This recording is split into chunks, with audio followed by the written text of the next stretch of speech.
Merry Christmas to you. Advent is over, and Christmas is here at last. Sometime during the day today, after the boxes have been opened, after the stockings have been emptied, sometime today after the paper has been thrown away, and after the dinner dishes have been washed and put away, take a few moments to reflect on the why of it all. Hello, I'm Stuart Baskin, pastor of First Presbyterian Church of Tyler, Texas. And this is your daily devotional for Christmas Day, Thursday, December 25th, 2025. Today's devotional is short and to the point. We Christian people do a rather interesting thing at Christmas. We celebrate what has in many respects become a secular holiday on one of our holiest days. Don't worry though, I have no intention of raining on the parade. I'm not a grumpy old stooge crying bah humbug over the whole thing. Like you, I love Christmas and all of its trappings, both for its religious importance as well as for its secular practices.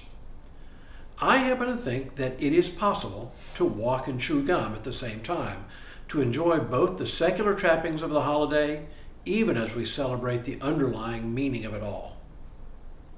You know, there was a time, not so very long ago, that Presbyterians and many other Protestants didn't celebrate Christmas at all. It was seen as either too Roman Catholic or hopelessly mired in secularism.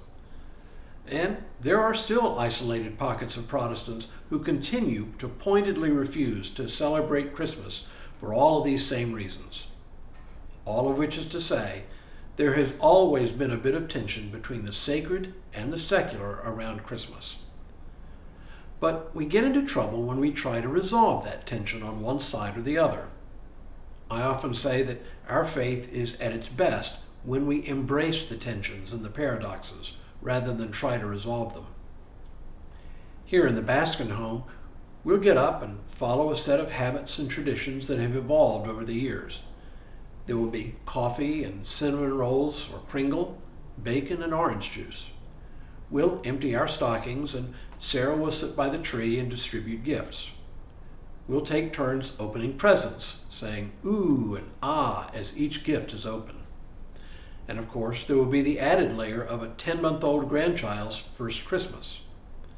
I think it's safe to say a lot of the focus will be on her, and you can be sure that she will be utterly and shamelessly spoiled and indulged. Then we'll take a break while the Christmas feast is being prepared. We'll watch the Cowboys take on the Washington Commanders. Then later in the afternoon, we'll sit down to more food than we can possibly eat on one sitting. Finally, we'll watch some Christmas movie or perhaps play some games together. But we won't forget that the reason why we do this is to celebrate the gift of Christmas, which is that in the birth of Jesus Christ, God has taken the initiative to welcome us into the promised kingdom. Let me leave you with one final reading for the day. It comes from the Epistle to the Hebrews and is one of the readings appointed for Christmas Day.